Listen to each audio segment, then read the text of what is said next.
They said a Navy SEAL and her battle-scarred dog had seen it all: war, loss, and the silence that follows both.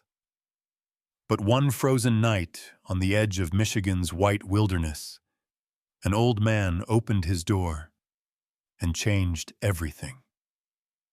What began as a quiet act of mercy became something far greater, a signal of grace sent through snow and static. Because sometimes God doesn't send angels with wings. He sends them wearing flannel, limping slightly, holding a mug of coffee in trembling hands.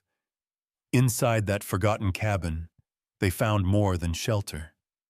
They found a reason to stay, and a light that refused to die. Before we begin, tell me, where are you watching from? And if you believe that kindness can still echo through the storm, tap subscribe. The wind howled across Michigan's upper forests, dragging sheets of snow like torn fabric through the dark.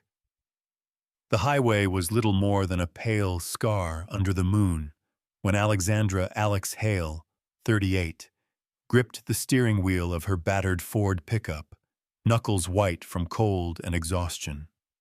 Her once tanned skin had paled under winter's grip, and faint scars traced her forearms, souvenirs from a life spent in places where compassion came second to survival. Her dark brown hair was tied in a military knot at the nape of her neck, her posture upright even in solitude. She was lean, almost wiry, the kind of strength honed by years of carrying gear or heavier than her own regrets. Beside her sat Ranger, a 6-year-old German shepherd with sable gray fur and intelligent amber eyes. His ears twitched at every gust of wind, his body alert yet calm, a soldier's discipline embodied in fur and breath. The truck coughed once, sputtered, then died in the middle of the deserted road. Alex cursed softly. The dashboard clock blinked 11:42 p.m. before the light faded. For a long moment, she sat there, listening to the engine's silence and the whispering storm outside. She had nowhere to be, no one waiting for her. After the Navy SEALs disbanded her unit, after the mission in Kandahar that left 3 men buried and her record stained with survival, she'd been running from the sound of her own heartbeat. She glanced at Ranger. "Looks like we walk again, buddy." The dog gave a short huff, stood, and waited by the door. Snow stung her face as they trudged forward. The forest pressed close on both sides, dark pines bent under ice, their branches groaning in the wind. She pulled her worn olive-drab jacket tighter, boots crunching through drifts that swallowed her ankles. Ranger walked ahead, tail low but steady, pausing now and then to check the path. After half an hour, through the curtain of flurries, Alex spotted a faint glow, a single yellow light flickering from a cabin half hidden among the trees. She hesitated. Years of training had wired her to distrust miracles that appeared in storms. But Ranger barked once, soft and certain, and she followed. The cabin door opened before she could knock. Walter Grayson, 80 years old, stood framed in the light.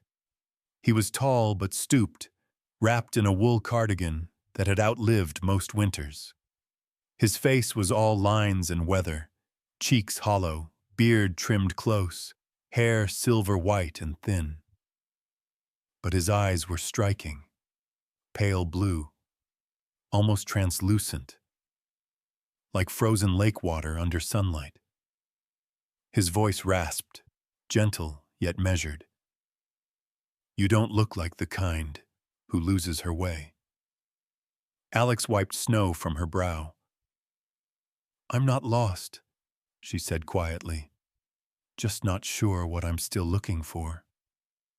A small smile creased his face. "Then you'd better come in before the cold decides for you." Inside, warmth wrapped around her like a forgotten memory. The air smelled of cedar smoke and coffee grounds. A wood stove glowed faintly in the corner. On a cluttered shelf, an old radio hummed a 1940s jazz tune through static, the melody fragile, like something refusing to die. Ranger circled once by the fire, then lay down, chin on his paws. Walter handed Alex a chipped mug. "You've got the look of someone who's been listening to the wrong kind of silence," he said. She met his gaze but didn't answer. Years of habit kept her emotions locked behind the same walls she'd built overseas. Walls even warmth couldn't breach in one night. The coffee burned her tongue, sharp and bitter, but grounding. When she finally slept, it was on the couch beneath a handmade quilt. Outside, the wind moaned through the birches. Sometime past midnight, Ranger stirred, ears twitching, then gave a low growl. Alex opened her eyes instantly, instincts flaring awake. "What is it?" she whispered. The dog padded toward the floorboards, scratching softly at one spot near the stove. She knelt, fingers brushing the cold wood. A seam ran faintly across the plank. Using her knife, she pried it up. Beneath lay a small envelope bound with frayed silver twine. Inside was a single note, handwriting neat but trembling. "When the wind changes, do not leave." She frowned, reading it twice, the words pressing into her like a chill she couldn't shake. Before she could fold it, the radio clicked on by itself, dials spinning with a faint mechanical whine. Through the crackle came a man's voice, weak, distant, ghost-like. "Keep the light burning, until someone still listens." The bulbs flickered once, twice, then went dark. Ranger stood rigid, staring toward the window. Alex's breath misted in the freezing air as she turned her head toward the door. For a heartbeat, she thought she saw a faint glow moving beyond the glass, something golden swallowed by snow. And just like that, the storm outside seemed to stop breathing. Morning arrived softly, the kind of morning that looked fragile enough to break. The snow fell in fine, whispering dust over the birch trees, and the light through the window was pale and patient. Alexandra. Alex Hale awoke to the low crackle of the wood stove and the faint rhythm of breathing that wasn't hers. For the first time in months, her body felt heavy in a good way, weighted not by fear, but by stillness. Yet even in rest, her instincts hummed beneath the surface, trained by years when a quiet dawn could turn into an ambush. She blinked toward the kitchen, where Walter Grayson, 80 years old, moved with the deliberate pace of someone who had made peace with the clock. He wore a faded wool sweater, sleeves rolled up over sinewy forearms marked with age spots and faint scars. His white beard was neatly trimmed, but his hands trembled when he poured coffee. Only slightly. The kind of tremor earned by years of holding too much grief and too many tools. His eyes, those lake blue eyes, studied the steam rising from the mugs, as if reading it for secrets. "Morning," Alex said, her voice husky from sleep. Walter smiled faintly, a half gesture that softened the lines of his face. "You sleep like a soldier," he said, eyes closed, mind awake. Alex smirked, pulling the blanket tighter around her shoulders. Hard habit to break. As they sat at the table, the silence between them felt companionable rather than awkward. On the wall hung black and white photographs. A young man in a naval uniform, standing beside a radio tower under a cloudless sky. The resemblance to Walter was unmistakable. The same strong jaw, same quiet eyes. "Your son?" Alex asked, nodding to the picture. Walter's expression shifted, not to pain exactly, but to that subdued tenderness of someone who had learned to live beside an old wound. "Arthur," he said softly. "He built the tower behind the ridge, said it would keep the wind talking." He sipped his coffee, staring out the window where snowflakes drifted past like falling ash. "He served in the Navy, lost at sea during a patrol off Greenland 30 years ago. They sent back his dog tags in a box small enough to fit in one hand. Funny how the smallest things weigh the most." Alex's chest tightened. She knew that kind of weight, the invisible kind that sits in the spine long after the bullets stop. "I'm sorry," she said quietly. Walter shook his head. "No one to blame. The wind takes what it wants."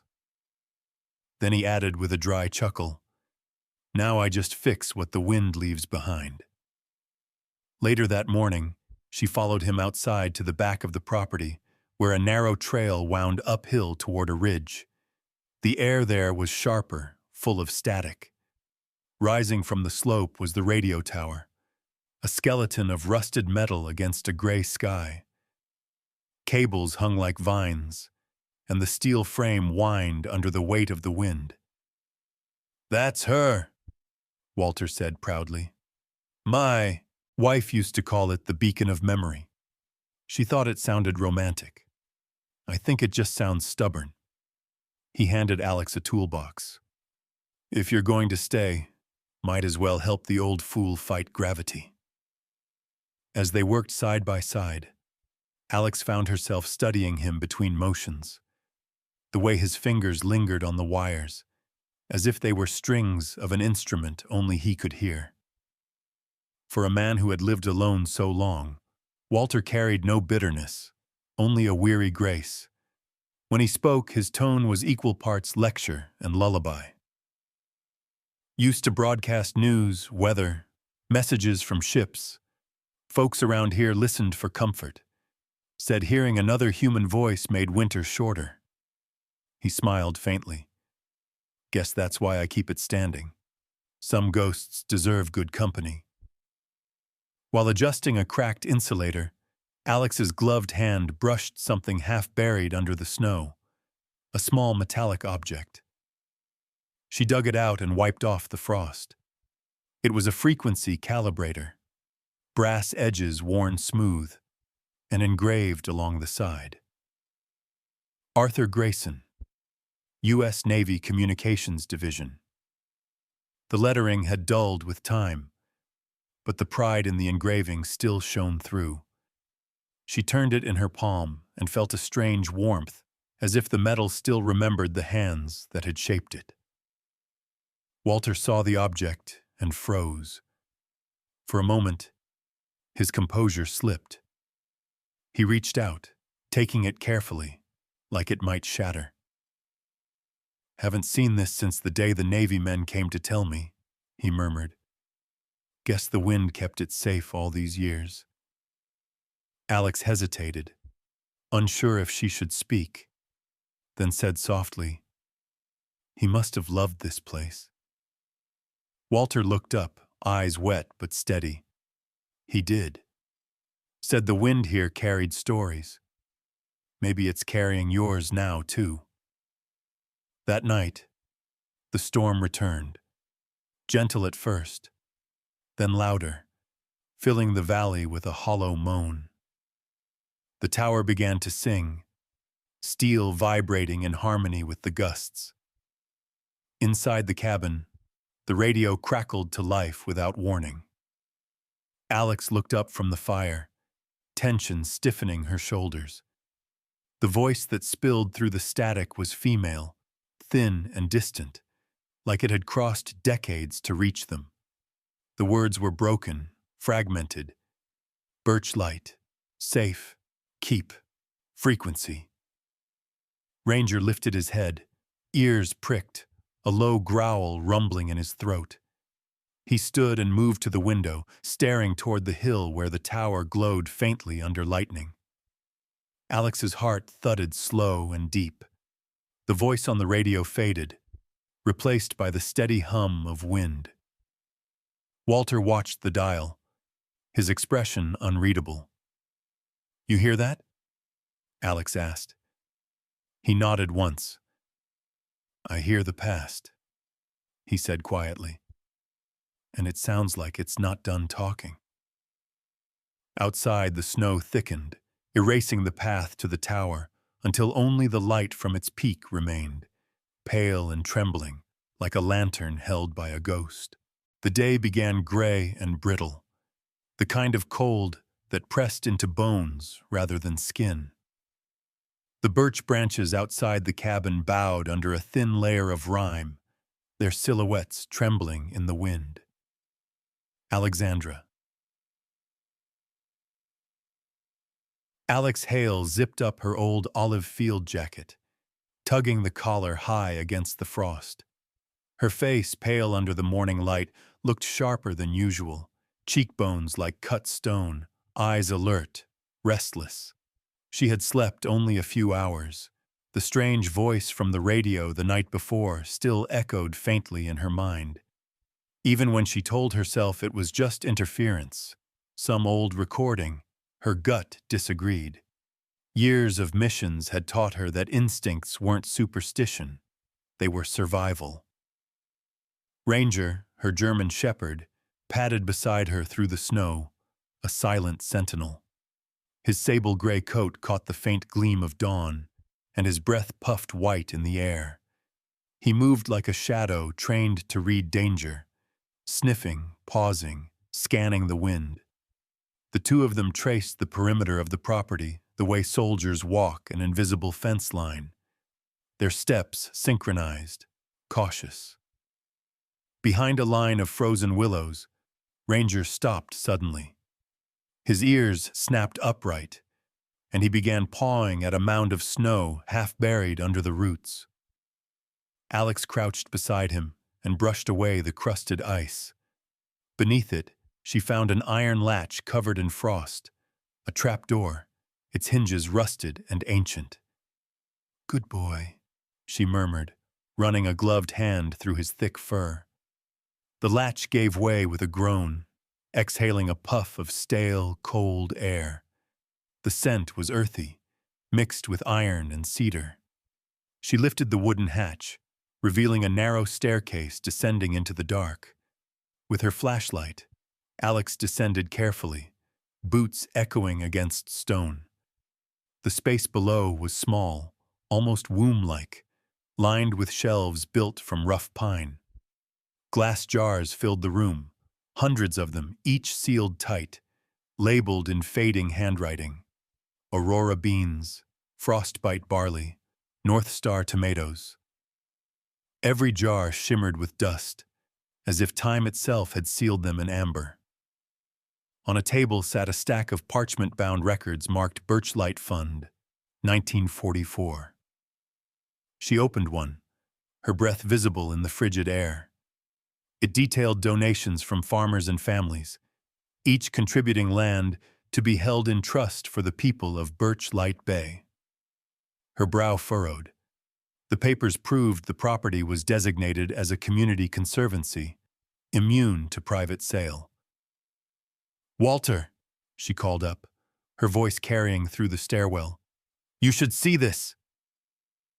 Moments later, Walter Grayson, wrapped in his thick gray coat, descended slowly, one hand clutching the railing. His lined face was drawn tight, his eyes reflecting the flashlight's beam. "Good Lord," he whispered, running his fingers over the nearest jar. "Arthur helped me seal these after the war.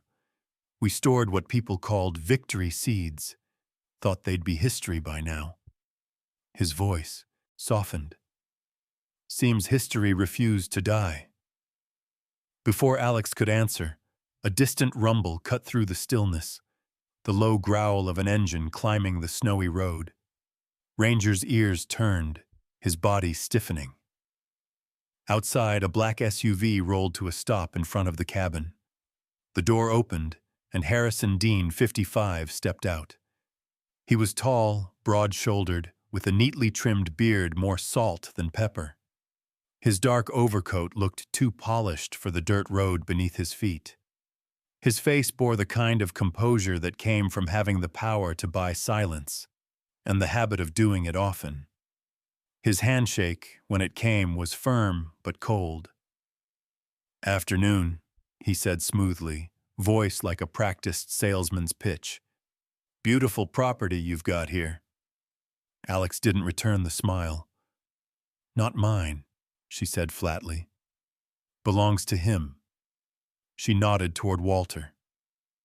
Dean's gaze flicked between them, assessing.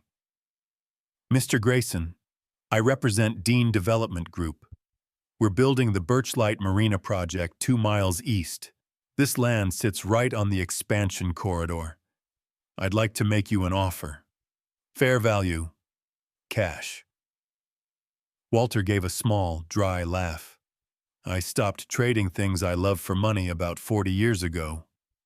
Dean's expression didn't falter. He turned to Alex, his tone cooling by a degree. "And you are someone not for sale either."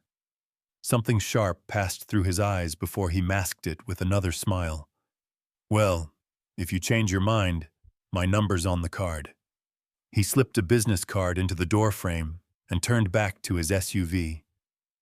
The tires hissed as he drove off, snow spraying in his wake. That evening, the wind shifted, harder now, angrier. Clouds pressed low and gray, and the air carried the metallic scent of approaching trouble. Walter sat by the stove, staring at the flickering flame, while Alex double-checked the locks. Ranger paced restlessly, tail low, every sense alert. Around midnight, he began barking. Deep, urgent, the kind that meant danger, not strangers. Alex rushed to the window. The faint glow of fire rippled outside. "Damn it!" she muttered, grabbing the nearest coat. Outside, the wind clawed at her face and the smell hit her instantly. Gasoline. Someone had poured it along the porch beams. She stomped snow over the slick patches while Ranger barked toward the tree line. The faint orange spark that had started near the corner gutter died under her boots, leaving only smoke. Her flashlight beam caught a glint in the snow, a small metal fragment, half buried. She picked it up. The engraving read, "Dean Construction Co." She turned it in her palm, the edges sharp and deliberate, and felt the cold turn heavier inside her chest. Behind her, Walter's voice came from the doorway, quiet but firm. "The wind's changing, Alex," he said, "and it's bringing more than snow this time." For a long moment, she stared toward the forest, where the tire tracks had already vanished beneath fresh snowfall. The storm howled louder, carrying with it a question she didn't yet dare answer. Why would anyone want to burn a piece of forgotten land, unless it hid something worth killing for? The storm began before dawn, silent at first, the kind of silence that feels like the world holding its breath. By mid-morning, snow fell thick and endless, swallowing the line between sky and ground. Inside the cabin, the old radio tower moaned in the wind like a wounded animal. Alexandra Alex Hale, her face pale beneath the flickering light, worked with steady hands despite the chill. Grease smudged her fingers, and a streak of oil ran down her wrist like war paint. The tower had been silent for years, but now it hummed faintly, a whisper of static, a pulse through time. She adjusted the transmitter dial, aligning the old coils and grounding wires the way Walter Grayson had shown her. The old man sat wrapped in a wool blanket, his breath faintly visible, eyes glowing with quiet pride. His once steady hands trembled as he watched her, but his voice remained calm. "It's been decades since this old thing spoke," he said softly. Arthur built it to last through storms, and by God, it still does. Alex didn't answer. She turned one last knob, and suddenly the static cleared. A voice emerged, weak but clear, like a ghost returning home. If anyone can hear this, keep the frequency of kindness alive. The sound rippled through the small cabin, through the frozen walls, and out into the storm. Walter's lips parted in awe, tears welling in his clouded eyes. Outside, Ranger lifted his head, ears perked, tail thumping once against the floorboards, as though he, too, understood the moment. Within an hour, the frequency spread across Birchlight Bay. Radios in kitchens, diners, and fishing shacks crackled back to life, playing the same soft, fragile voice. It was as if the town itself had been waiting for that signal, a reminder of who they used to be before greed and silence had taken root. But the celebration didn't last. By afternoon, the wind began to howl, and the sky turned a bruised gray. The storm came roaring down from the north, swallowing the horizon in sheets of white. Alex checked the radio tower readings. The anemometer spun wildly, almost redlining. 50-mile gusts, she muttered. We're going to lose power if this keeps up. Ranger growled near the window, low and uneasy. The static on the radio thickened again. Then, beneath it, a sound. Faint, trembling, human. Help. Cold. Can't find the road. Alex froze, leaning closer. The voice was small, high-pitched, a child's. Say again, she said, adjusting the tuner. The words repeated, weaker this time, threaded through static like a whisper from another world. Please, help me. Her heart clenched. There was no mistaking it now. A child lost out there. Walter looked up sharply. You can't go in that storm, girl.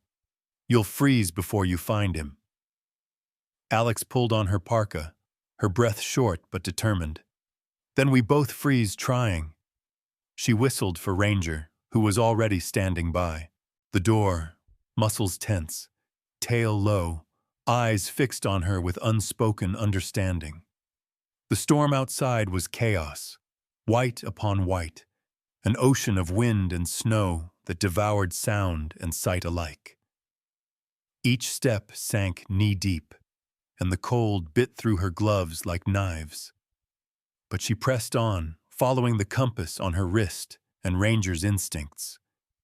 The German shepherd moved ahead, nose to the ground, barking sharply now and then to keep her on track. Find him, Ranger, she shouted above the wind. Find the boy. The minutes blurred into hours, each breath a battle. Then, through the swirling white, Ranger barked. Not warning this time, but triumph. Alex ran toward the sound and saw it. An old fire lookout tower, half collapsed, its legs encased in ice. Beneath it, curled against a fallen beam, was a small figure. She dropped to her knees. The boy couldn't have been more than 10. Thin, shivering, his coat soaked and face pale as snow. His eyelashes were clumped with frost. Hey, it's okay, she whispered, wrapping her arms around him. You're safe now. The boy stirred faintly. I got lost. The wind took the road away. Let's get you home, soldier, she said, lifting him into her arms. Ranger circled them, barking once as if to announce their success to the world. They trudged back through the storm, guided by Ranger's instincts and sheer will. By the time they reached the cabin, Alex's lips were blue, her shoulders trembling from exhaustion. Walter had the stove burning bright. He rushed to them, spreading blankets near the fire. The boy's name, they learned later, was Eli, the grandson of Harrison Dean. But that night, none of that mattered. Alex fed him broth by the fire while Ranger lay beside him, head resting gently on the boy's leg. When the storm finally began to quiet, Walter looked at Alex, her face raw from windburn, her eyes distant but alive, and said softly, "Sometimes God doesn't send angels with wings. He sends those with scars, and a dog that knows the way home." Alex didn't answer. She just looked toward the window, where the storm still whispered against the glass, and thought of the voice that had led her there, the frequency of kindness still humming somewhere in the dark. The world was quiet after the storm, too quiet, as if the snow itself were holding its breath. The old radio tower stood again against the gray sky, its beacon pulsing faintly through the drifting mist. Alexandra. Alex Hale, her parka still torn from the night before, stood at the window with a cup of coffee gone cold in her hands. The scent of metal and ash still lingered, but somewhere beneath it, life was returning. On the couch, Eli, the boy she had found in the storm, was finally awake, his small hands wrapped around a mug of cocoa. Harrison Dean, his grandfather, stood silently nearby. He looked nothing like the proud developer from days past. His fine coat hung heavy, his shoulders bent beneath the weight of guilt and memory. When his eyes lifted toward the flickering radio light, something in them broke. That quiet, wordless recognition of a miracle he didn't deserve. "You fixed it," he said softly. His voice, once sharp and commanding, now sounded like a confession. Alex turned, her face unreadable, eyes still shadowed from sleepless nights. "I didn't fix it," she said. "It just remembered what it was meant to do." From the corner, Ranger, her German shepherd, rose and padded toward the door, tail low, head tilted as if sensing a change in the wind. The air hummed faintly, the same low frequency that had carried Walter's voice through the storm. Alex walked to the desk and placed a stack of weathered documents before Dean. "You should see this," she said. He sat, opening the first page. Old letters, hand-drawn maps, signatures faded to brown. The words were clear enough. Birchlight Bay Land Conservation Fund, established 1944. Every acre, every tree, marked as protected community ground. Not his to sell, not his to destroy. Dean stared at the paper for a long time, his hands trembling. "My father, he must have known," he whispered. "And I," Alex interrupted quietly. "It's not too late to remember." That afternoon, the townsfolk gathered in the old community hall. The wooden beams creaked as people took their seats. Fishermen, widows, young families with children on their laps. For the first time in years, Birchlight Bay felt like a town again. The old radio transmitter sat on the table beside Alex, humming with life. At her feet, Ranger rested, alert and silent. Alex stepped forward, holding a small tape recorder. "Before the storm," she said softly, "Walter Grayson left this message." The room fell still. The tape clicked, and Walter's voice filled the air, fragile yet clear, like a prayer carried on wind. "If anyone hears this, don't let the wind carry memory away. Keep the light burning, even when no one's left to see it." The hall was silent except for the soft hiss of static. Faces bowed. Some smiled through tears. Others just closed their eyes and listened. When the recording ended, Harrison Dean rose slowly. He looked at the gathered townspeople, then at his grandson. "I came here to build something new," he began, his voice unsteady. "But I forgot that some things shouldn't be built over. Some things should be kept alive." He paused, then met Alex's eyes. "I'm giving the land back. All of it. To the town, to the people, to the memory that made this place home." Gasps rippled through the crowd, followed by quiet applause that grew until it filled the hall. Days later, a new sign appeared on the lakeside road. "The Birchlight Sanctuary for Seeds, Sound, and Memory." The radio tower gleamed again under spring sunlight, its beacon sweeping slowly across the thawing lake. Alex stood beside it, wind tousling her hair, Ranger sitting tall at her side. She pressed the transmitter's button and spoke into the mic, her voice steady, low, and full of warmth. "This is the Birch Light Beacon. If today the wind carries someone's words too far, know that there's still someone listening." As she spoke, the camera would drift back, the tower framed by clouds, the lake shimmering below, and the German shepherd's silhouette steady beside her. A single ray of sunlight broke through, touching the beacon. The radio light flickered once, twice like a heartbeat, or a goodbye.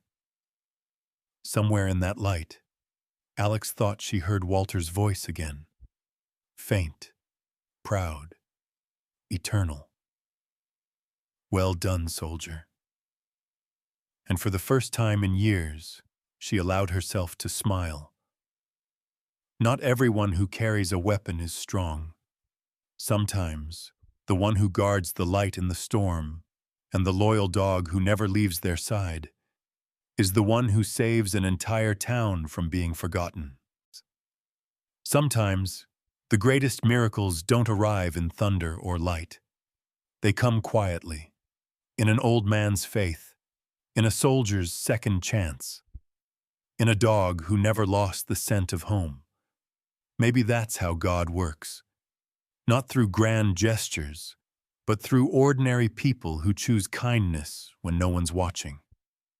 Every seed we plant, every light we keep burning, is proof that grace still walks among us. And maybe, just maybe, that's the real miracle, that we still believe.